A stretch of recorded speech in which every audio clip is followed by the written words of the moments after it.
അമ്മ മെലിഞ്ഞു പോയിരുന്നോ? അമ്മയുടെ ദേഹം ശോഷിച്ചു പോയിരുന്നുവോ? മലമയീ ശയ്യാച്ച സാംവത്സരി, എന്റെ മലമൂത്രത്തെ അമ്മ കൊല്ലക്കണക്കിന് കാലം ശയ്യയാക്കിയിരുന്നുവോ? ഇന്നത്തെ പാഠപുസ്തകങ്ങൾ ഇതൊന്നും തെരഞ്ഞിട്ട് കാര്യമില്ല. ഇന്നത്തെ വിദ്യാഭ്യാസത്തിൽ a+b²+b²+2ab എന്ന് പഠിപ്പിക്കുന്ന തിരക്കിൽ അമ്മയാരെന്ന് പഠിപ്പിച്ചു കൊടുക്കാൻ ഒരു സംവിധാനവുമില്ല. അതുകൊണ്ട് അമ്മയെ വീടുകളിൽ നിന്ന് ആട്ടിപ്പുറത്താക്കുന്നവരൊക്കെ വിവരമില്ലാത്തവരും വിദ്യാഭ്യാസമില്ലാത്തവരുമാണെന്ന് ധരിക്കണ്ട.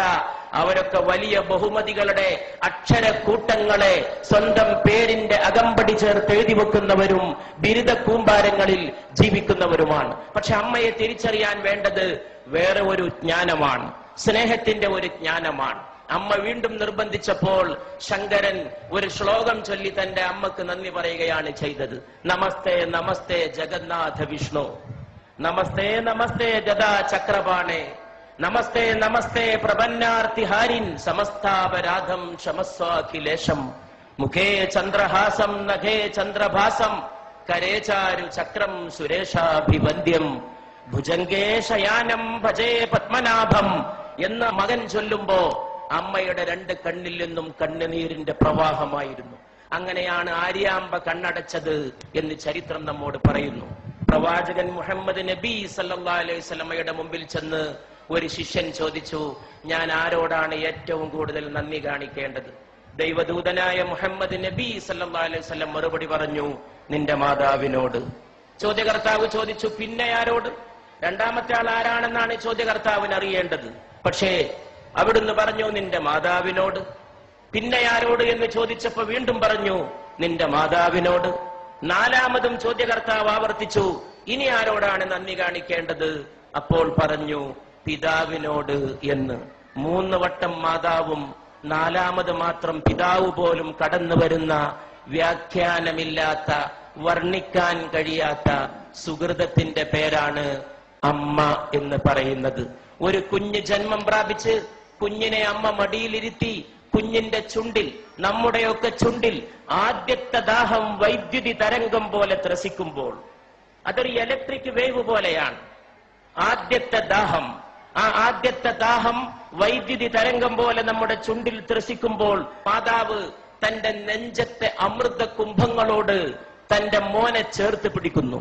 ചുണ്ടിന്റെ വൈദ്യുതിയുടെ ആദ്യ ദാഹം ത്രസിക്കുന്ന ആവേശത്തോടെ മാതാവിന്റെ ശരീരത്തോട് ചേരുമ്പോൾ അമ്മയുടെ ശരീരത്തിന്റെ ഓരോ സിരകളും ചേർന്ന് പാടുന്ന ഒരു സംഘഗാനമുണ്ട്. നീ അമ്മയാണ്, നീ അമ്മയാണ്, നീ അമ്മയാണ്. ഞാൻ വിശ്വസിക്കുന്നു ഈ ലോകത്തെ ഏറ്റവും വലിയ കലാമുഹൂർത്തം ആ സന്ദർഭമാണ്. The best artistic moment of human life, മാനവ ജീവിതത്തിന്റെ ഏറ്റവും ഉത്കൃഷ്ടമായ കലാമുഹൂർത്തം. അത് അമ്മയ്ക്ക് മാത്രം വശമുള്ളതാണ്. അതാർക്കും അവതരിപ്പിക്കാൻ കഴിയില്ല. ആ അമ്മയെ ആട്ടിപ്പുറത്താക്കുമ്പോൾ ഈ ലോകത്തെ ഓരോ മനുഷ്യനും ചിന്തിക്കാൻ കഴിയട്ടെ, 9.5 മാസത്തോളം നീ നിന്റെ മാതാവിന്റെ ഗർഭാശയത്തിൽ കഴിഞ്ഞ സമയത്ത് നിന്റെ ശരീരത്തിന് വേണ്ട ഊർജം നൽകാൻ, ആഹാരം നൽകാൻ അമ്മയുടെ ശരീരത്തിൽ നിന്നൊരു കേബിൾ വയറിട്ട് നൽകിയിരുന്നു നിന്റെ ദേഹത്തേക്ക്. ആ കേബിൾ വയറിലൂടെ നിനക്ക് ആഹാരം നൽകിയിരുന്നു, അന്നം നൽകിയിരുന്നു. അതിലൂടെയാണ് നീ ശ്വസിച്ചത്, അതിലൂടെയാണ് നീ പോഷകാംശം സ്വീകരിച്ചത്. നീ ജനിച്ചു വളർന്ന് വലിയ ആളായി ആകാശം മുട്ടുന്ന രീതിയിൽ വളർന്നപ്പോഴും നിന്റെ മാറത്ത് ദൈവം അതിന്റെ ഒരു മുദ്ര ബാക്കിയുണ്ടാകണമെന്ന് തീരുമാനിച്ചു. അതാണ് പൊക്കിൾ കുഴി. മാതാവിനെ ചവിട്ടാൻ കാലോങ്ങുന്നവന്റെ മാറത്തിരുന്ന് ഈ മുദ്ര തേങ്ങണം. ആ മുദ്ര മരിക്കുന്നവരെ, 9.5 മാസത്തെ ജീവത്യാഗത്തിന്റെ മുദ്ര, മനുഷ്യൻ മരിക്കുന്നവരെ അവന്റെ മാറത്ത് കിടക്കണം എന്ന് സർവേശ്വരൻ തീരുമാനിച്ചിരിക്കുന്നു. അച്ഛന്റെ മുദ്ര പോലും വേണമെങ്കിൽ ശരീരത്തിൽ നിന്ന് മാറ്റിയേക്കാം. മാതാവിന്റെ മുദ്ര എന്ന പൊക്കിൾ കുഴി മാറ്റാൻ ഈ ലോകത്ത് ഒരു ശസ്ത്രക്രിയ കൊണ്ടും സാധ്യമല്ല. അത്ര വലിയ അടയാളമായി അത് ജ്വലിച്ചു നിൽക്കുകയാണ്.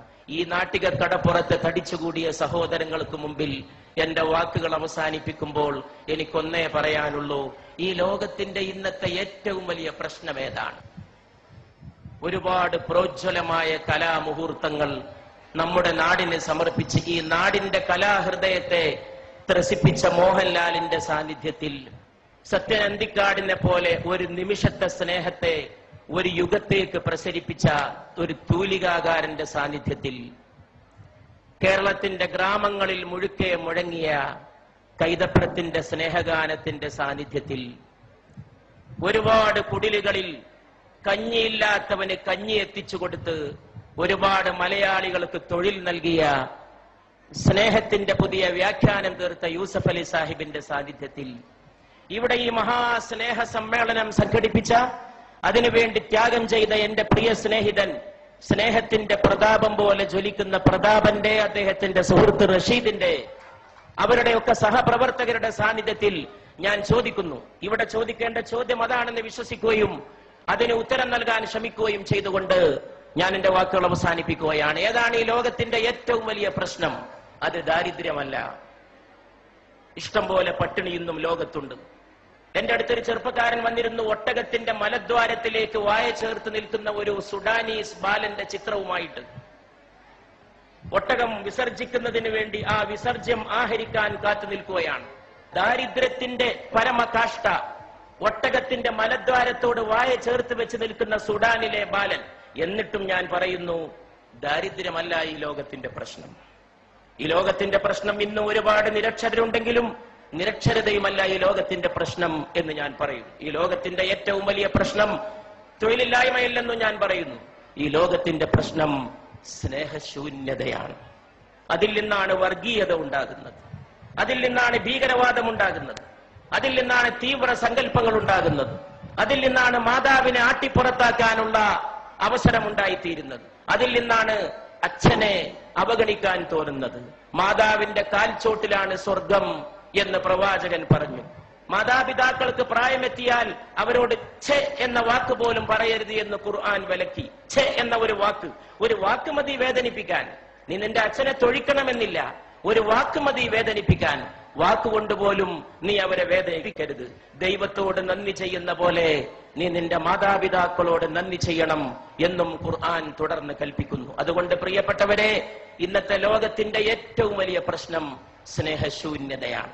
അത് ഓർമ്മിപ്പിച്ച വലിയ ഒരു അമ്മയെയും ഞാൻ ഓർക്കുന്നു. അത് മദർ തെരേസയാണ്. ഇന്ത്യയിലെ വലിയ ഒരമ്മ, ഒരുപാട് മക്കളെ മാറോട് ചേർത്ത അമ്മ. സ്നേഹമെല്ലാം ജയിക്കും, സ്നേഹമെല്ലാം പൊറുക്കും എന്ന് പഠിപ്പിച്ച ആ അമ്മയുടെ പേരിൽ ഈ സ്നേഹ സദസ്, ഇവിടെ കൂടിയ എല്ലാ അമ്മമാരുടെയും പേരിൽ, മോഹൻലാലിന്റെ അമ്മ ഇവിടെ വിളക്ക് കൊളുത്താൻ എത്തിയത് ഒരുപക്ഷെ ഈ മൺതരികൾ നാളെ ഓർത്തേക്കും. കാലങ്ങൾ കഴിഞ്ഞ് അമ്മമാർ വീട്ടിലേക്ക് പോയാലും നാളെ വൃദ്ധസദനങ്ങൾക്കെതിരായ ഒരു താക്കീതായി, ഇരുട്ടത്തൊരു കിരണമായി, ഒരു ഉൽപുല്ല ബാലരവിയുടെ അരുണോദയ കിരണമായി, സ്നേഹനിരാസത്തിന്റെ അന്ധകാര സീമകളിലേക്ക് അടിച്ചു വീശുന്ന സ്നേഹപ്രകാശത്തിന്റെ ജ്വാലയായി ഈ തിരി എന്നും കത്തിയെരിഞ്ഞു എന്ന് വന്നേക്കും. അപ്പോഴും നിങ്ങളും ഞാനും ഓർത്തേക്കും, നമ്മൾ രാത്രി ഉറങ്ങിക്കിടക്കുമ്പോ നമ്മുടെ പിതാവ് വന്നത്. അർദ്ധരാത്രിക്ക് ശേഷം തൊട്ടിലിൽ കിടക്കുന്ന എന്നെയോ നിങ്ങളെയോ നോക്കി അമ്മയോട് അല്ലെങ്കിൽ ഉമ്മയോട് അച്ഛൻ അല്ലെങ്കിൽ ബാപ്പ ചോദിച്ചത്, ഉപ്പ ചോദിച്ചത്, എന്റെ മോൻ ഉറങ്ങിയോ? എന്റെ മോൻ. ഈ ലോകത്ത് ട്രാൻസ്ലേഷൻ ഇല്ലാത്ത, പരിഭാഷയില്ലാത്ത ചില പദങ്ങളുണ്ട്, അതിൽപ്പെട്ടതാണിത്. ആ സമയത്ത് പാവം മാതാവ് പറഞ്ഞിരിക്കും, മോൻ ഉറങ്ങി അല്ലെങ്കിൽ മോൾ ഉറങ്ങി എന്ന്. അപ്പൊ ഈ പിതാവ് തൊട്ടിലിൽ നിന്ന് കുഞ്ഞിനെ, നിങ്ങളെ എന്നെ വാരിയെടുത്തത്, മൂക്കോട് ചേർത്ത് ഉമ്മ വെച്ചത്, കവിളത്തും നെറ്റിയിലും ശിരസിലുമല്ല, നമ്മുടെ കുഞ്ഞിക്കാലുകൾ മൂക്കോട് ചേർത്ത് വെച്ച് ആ പാവപ്പെട്ട മനുഷ്യൻ വിതുമ്പിയത്. അതിന്റെ ഒരു സ്നേഹത്തിന്റെ മുഹൂർത്തം ഓർമ്മയുണ്ടെങ്കിൽ കേരളത്തിലെ വൃദ്ധസദനങ്ങൾ മുഴുവൻ അടച്ചിടാനും അവിടെയുള്ള വൃദ്ധ ദമ്പതികളെ സ്വന്തം വീടുകളിലേക്ക് കൂട്ടിക്കൊണ്ടുപോകാനും ഇവിടുത്തെ മക്കൾക്ക് സാധിക്കുമായിരുന്നു എന്ന് ഞാൻ വിശ്വസിക്കുന്നു. ആ സമയത്ത് ഒരു പക്ഷേ ഏതോ ഒരു കവി വിലപിച്ച പോലെ കാലവും വിലപിച്ചേക്കും. ഈ മഹത്തായ സദസ് ഞാനൊരു ഹിന്ദുസ്ഥാനി കവിയുടെ വാക്കുകളെ കൊണ്ട് ഉദ്ഘാടനം ചെയ്യുകയാണ്. घर लौट के रोएंगे माँ बाप अकेले में, घर लौट के रोएंगे माँ बाप अकेले में. വീട്ടു പോയിട്ട് അമ്മയും അച്ഛനും ഒറ്റക്ക് കരയും. घर लौट के रोएंगे माँ बाप अकेले में. मिट्टी के खिलौने भी സസ്തേ ന ഥേ മേലേ മേ. എന്തുകൊണ്ടാണ് വീട്ടിൽ പോയിട്ട് അച്ഛനും അമ്മയും ഒറ്റക്ക് കരയുന്നത്? മണ്ണുകൊണ്ടുണ്ടാക്കിയ കളിപ്പാട്ടത്തിന് പോലും ചന്തയിൽ നല്ല വിലയായിരുന്നു. ഈ കവി വാഴ്ത്തപ്പെടട്ടെ. മണ്ണുകൊണ്ടുണ്ടാക്കിയ കളിപ്പാട്ടത്തിന് പോലും ചന്തയിൽ നല്ല വിലയായിരുന്നു. മനുഷ്യരെ നിർമ്മിച്ചൊരുക്കുന്ന മാതാവിനും പിതാവിനും ഒരു വിലയുമില്ല. ആ കളിപ്പാട്ടത്തിന്റെ വിലയെങ്കിലും അമ്മയ്ക്കും അച്ഛനും തിരിച്ചേൽപ്പിക്കുന്ന മനോഹരമായ ഒരു പ്രഭാതത്തിന്റെ നാന്ദിയാകട്ടെ ഇന്നത്തെ വൈകുന്നേരത്തെ അസ്തമയ ശോഭ എന്ന പ്രാർത്ഥനയോടെ ഞാൻ എന്റെ വാക്കുകൾ അവസാനിപ്പിക്കുന്നു.